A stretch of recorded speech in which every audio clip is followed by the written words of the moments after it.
Roy kembali berjalan ke depan. Dia tak memperdulikan ucapan laki-laki parubaya bernama Tuan Iskandar Mahendra. Pernikahanmu sudah diatur. Kau harus menikahi wanita yang sudah kutetapkan, ucap Tuan Iskandar. Roy menghentikan langkah kakinya. Dia berbalik menatap ke sosok berkuasa dengan rambut yang sudah memutih. Kau ingin menghancurkan putri orang dengan menikahkannya denganku, ucap Roy. Tuan Iskandar terdiam menatap tajam Roy yang di sana. Kau tahu aku playboy punya banyak wanita di luar sana. Kau yakin putri mereka akan tahan denganku? Atau justru mereka akan takut menikahiku? Ucap Roy. Tuan Iskandar mengepalkan tangannya. Roy. Tuan Iskandar marah besar. Aku tidak bisa setia. Jadi jangan menjodohkanku pada siapapun kalau kau tidak ingin malu, ujar Roy. Tadinya dia ingin tidur dengan tenang di rumahnya.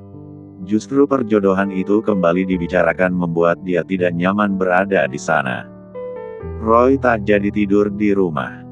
Dia meninggalkan rumahnya. Roy, kau mau kemana? Tuan Iskandar memanggil. Roy sudah keluar.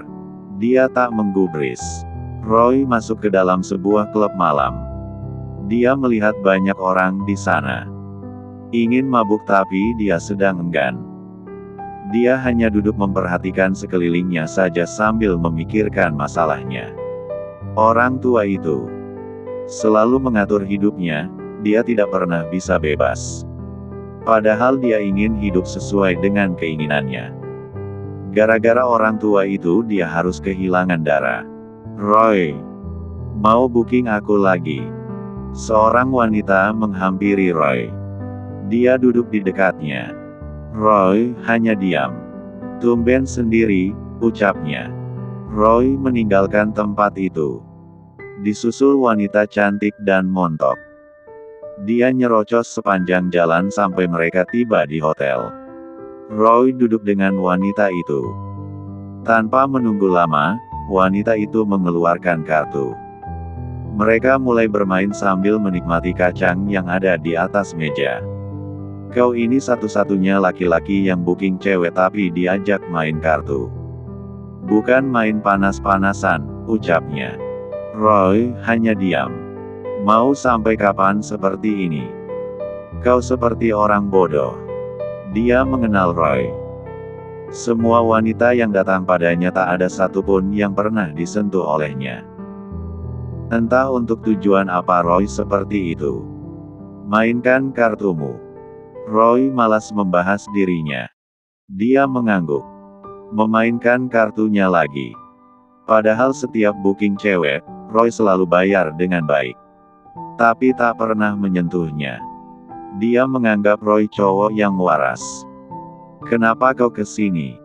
Albert melihat Roy datang. Aku ingin menginap di sini, jawab Roy. Albert memperhatikan Roy. Wajahnya terlihat kusut. Penampilannya juga gak jelas. Aku tidak ingin kau membawa pengaruh buruk pada kedua anaknya. Tidurlah di hotel atau di apartemenmu, titah Albert. Malam ini saja, sahut Roy. Albert terdiam. Akhirnya dia mengizinkan Roy menginap di sana. Apa Kenzo dan Dava sudah tidur? Tanya Roy sambil duduk di sofa ruang tamu. Sudah. Jangan ganggu mereka, jawab Albert. Roy terdiam. Dia terlihat lelah dan lesu. Wanita mana lagi yang kau tipu? Apa kau tak bosan tidur dengan mereka? Tanya Albert. Roy tersenyum tipis. Albert tidak tahu saja kalau dia tak pernah sekalipun tidur dengan seorang wanita kecuali Dara. Itu pun hanya satu kali. Kau ingin aku membahasnya? Nanti kau sendiri yang akan marah, ucap Roy. Dia mengambil botol air mineral di atas meja. Albert terdiam. Aku hanya ingin hidup tenang. Dengan cara itu aku bisa hidup, lanjut Roy. Dia meneguk air putih di tangannya. Albert mengernyitkan alisnya. Sepertinya perkataan Roy mengandung sebuah arti. Menjadi putra dari seorang Iskandar Mahendra tidak mudah. Untuk urusan pribadiku saja dia yang menentukan. Apa yang bisa ku lakukan selain menghindarinya? Kalau dengan itu aku bisa hidup lalu kenapa? Ujar Roy. Albert menatap dingin Roy. Laki-laki yang biasanya sombong dan cengengesan itu terlihat serius. Aku ingin hidup sepertimu. Bebas menentukan pasangan dan hidup semauku tanpa banyak aturan dan ancaman. Tapi aku tidak berhak atas hidupku sendiri, ucap Roy. Albert melihat Roy tersiksa dengan hidupnya sendiri. Terkadang aku lelah. Tapi sekarang aku memiliki Kenzo. Aku tidak mungkin menyerah, sambung Roy. Kalau gitu bebaskan dirimu. Titah Albert. Roy tertawa kecil mendengarnya. Albert terdiam. Dia melihat Roy tertawa dalam lukanya sendiri. Kalau aku bebas lalu kamu? Tanya Roy. Albert menyipitkan matanya. Aku seperti ini selama hidupku agar dia tidak mengatur hidupmu. Aku seperti ini agar dia hanya memilikiku, jelas Roy. Albert tercengang mendengarnya. Dia tak menyangka Roy rela jadi boneka demi dirinya. Kau tahu dia menginginkanmu. Tapi aku berusaha untuk mengikuti keinginannya. Agar dia tidak mengganggu hidupmu. Aku berusaha menjadi yang dia inginkan. Karena kalau aku gagal dia akan menjadikanmu boneka yang selanjutnya, ucap Roy. Albert tak pernah tahu itu. Dia pikir Roy hanya laki-laki tak berguna. Banyak mempermainkan wanita-wanita di luar sana. Ternyata semua itu hanya untuk bertahan hidup dan melindunginya. Aku ingin jadi dokter tapi dia menyetirku untuk jadi pengusaha. Kalau aku tidak mau, dia akan mengambilmu dan mengaturmu sesuka hatinya. Kau akan hidup di bawah ancaman dan tekanan. Itu yang dia lakukan untuk mengendalikanmu, ucap Roy. Dia tertawa sakit. Terlihat jelas dia mengandung luka selama bertahun-tahun. Albert terdiam. Tangannya mengepal. Roy yang dia pikir sampah. Dia orang yang sebenarnya menyelamatkannya. Orang yang sebenarnya berkorban untuk melindunginya. Aku ingin hidup tenang dengan darah tapi dia mengancamku dengan menggunakan orang-orang yang kusayangi. Bisa apa aku? Lanjut Roy. Dia menyeka wajah tampannya. Om Roy di sini. Dava dan Kenzo tampak senang pagi-pagi sudah melihat Roy berada di sana. Iya, kalian suka kan? Sahut Roy. Dava dan Kenzo mengangguk. Apa Om pengangguran makanya tinggal di sini? Tanya Dava.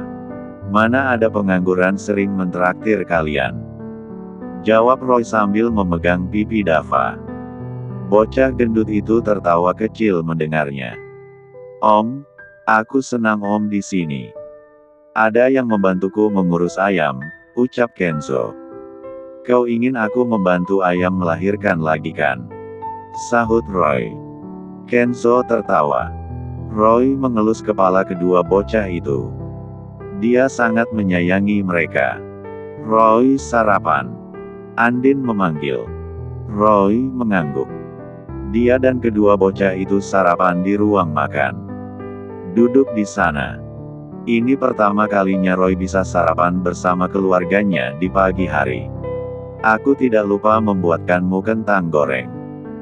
Katanya kau suka, ucap Ibu Endang. Terima kasih Tante, sahut Roy. Dia mengambil kentang goreng di atas meja. Dia terlihat senang sekali Ibu Endang membuatkannya kentang goreng. Makanan simpel tapi dia sangat suka. Panggil ibu saja. Kau juga anakku, ucap Ibu Endang. Meski Roy anak wanita lain tapi Roy sudah dianggap seperti anaknya sendiri. Apalagi Roy selalu menghormatinya. Jangan Bu. Dia akan semakin betah di sini kalau statusnya berubah jadi anak. Celetuk Albert. Memang kenapa? Aku tidak menyusahkan, sahut Roy. Kalau gitu cuci piring. Jangan hanya makan di sini. Albert mengerjainya. Roy tertawa kecil. Dia tahu seperti apa Albert. Meski mereka sudah mulai akur, tetap saja Albert selalu resek padanya. Sayang, kamu iseng banget, ucap Andin. Albert tersenyum. Dia mengelus perut Andin. Sayang, nanti kita mau mengadakan acara 4 bulanan gak? Tanya Albert. Iya mas. Biar banyak yang mendoakan bayi kembar kita, jawab Andin. Albert mengangguk. Nanti biar ibu yang urus semua keperluan pengajian. Kamu dan Andin tinggal hadir, ucap Ibu Endang. Makasih Bu, sahut Albert. Ibu Endang mengangguk. Dava bagian apa-apa? Dava bertanya. Dia juga ingin membantu. Bagian makanlah. Bagian apalagi yang cocok denganmu? Sahut Roy. Andin dan Ibu Endang tertawa kecil mendengarnya. Begitupun Dava dan Kenzo. Terus aku bagian apa? Tanya Kenzo. Bagian ngawasin Dava jangan sampai dia ngabisin hidangan untuk tamu, jawab Roy. Kenzo tertawa. Dia menghampiri Roy lalu memeluknya. Ayah lucu, ucap Kenzo. Roy terkejut mendengar Kenzo memanggilnya ayah. Kau memanggilku ayah? Tanya Roy. Iya, sebentar saja. Tapi nanti panggil Om lagi, jawab Kenzo. Dia sudah terbiasa memanggil Om daripada ayah. Roy tersenyum. Yang penting sudah ada kemauan untuk memanggilnya ayah. Mbak, ada lowongan di sini? Tanya Ruri. Dia membawa map di tangannya. Bertanya pada kasir. Ada, jawabnya. Terus aku harus gimana? Tanya Ruri. Dia sangat membutuhkan pekerjaan. Kafe itu sangat ramai. Dia yakin ada pekerjaan untuknya. Kamu bisa menaruh surat lamaran ke alamat email ini. Dia memberikan sebuah kartu nama dari kafe tersebut. Aku bawa surat lamarannya. Bisa titip. Ruri meletakkan surat lamarannya di atas meja kasir. Semua via online. Gak bisa titip di sini, jawabnya. Sudah menjadi peraturan di sana semua karyawan melamar via email. Biasanya kafe menaruh lowongan di laman job. Ya udah deh. Nanti aku email, ucap Ruri. Kasir mengangguk. Ruri meninggalkan meja kasir. Dia memperhatikan kafe yang ramai dipadati banyak pengunjung. Padahal kafe ini baru tapi dah rame banget ya, ucap Ruri. Dia tidak tahu siapa pemilik kafe. Sepertinya makanan dan minuman di sana enak makanya ramai. Din, menurutmu apa lagi yang mau ditambahkan? Hanum berjalan bersama Andin di lantai bawah. Mungkin pajangan. Biar kayak kafe induk. Lebih estetik, jawab Andin. Hanum mengangguk. Itu bukannya Mbak Andin ya? Ruri terlihat senang bertemu dengan Andin. Dia bergegas menghampirinya. Mbak Andin. Ruri mendekat. Andin menghentikan langkah kakinya. Dia menatap Ruri. Ruri. Sahut Andin tersenyum manis padanya. Mbak Andin gimana kabarnya? Tanya Ruri. Alhamdulillah baik. Kamu dan ibu gimana? Andin bertanya balik. Sudah lama tak bertemu Ruri dan Ibu Susi. Dia sibuk mengurus keluarganya. Alhamdulillah baik, jawab Ruri. Andin menepuk lengan kiri Ruri dan tersenyum kembali padanya. Ruri. Mbak Andin mau makan di sini? Tanya. Tidak. Aku hanya keliling untuk mengontrol, jawab Andin. Ruri tidak mengerti maksudnya. Andin ini pemilik kafe. Dia di sini sedang mengontrol kafenya, ucap Hanum menambahkan. Apa? Mbak Andin pemilik kafe ini? Ruri terkejut mendengarnya. Iya, jawab Hanum. Ruri tak menyangka Andin pemilik kafe yang sekarang namanya sedang naik daun. Selamat ya Mbak Andin. Masya Allah, kafenya Mbak viral di kalangan anak muda loh, ucap Ruri. Andin mengangguk diiringi senyuman tulusnya. Kamu makan juga di sini? Andin bertanya. Aku. Ruri menundukkan kepalanya. Dia malu karena dulu sudah menghina Andin. Kamu melamar kerja di sini? Tanya Andin. Iya, jawab Ruri. Dia merasa tak pantas. Apalagi dulu sering menyakiti Andin. Ternyata Allah justru membalikan derajat Andin lebih tinggi darinya. Kamu bawa surat lamarannya? Tanya Andin. Ruri menganggukkan kepalanya.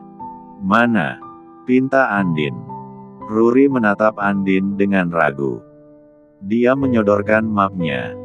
Num, tolong. Andin memberikan map pada Hanum.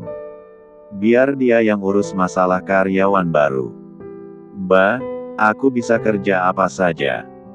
Pelayan juga bisa, ucap Ruri. Iya. Nanti Hanum yang akan seleksi dan atur di mana pekerjaan yang cocok untukmu, sahut Andin. Ruri mengangguk. Kalaupun aku tak berkompeten, gak diterima juga gak apa-apa, ucap Ruri. Dia sadar betul kalau dia belum memiliki pengalaman yang cukup. Diterima atau tidak dia sudah ikhlas. Andin menepuk bahu Ruri. Ternyata waktu sudah banyak mengajarkannya banyak hal. Banyak-banyak berdoa ya. Semoga diterima, ucap Andin. Iya Mbak, sahut Ruri. Andin tersenyum manis. Tuan macet.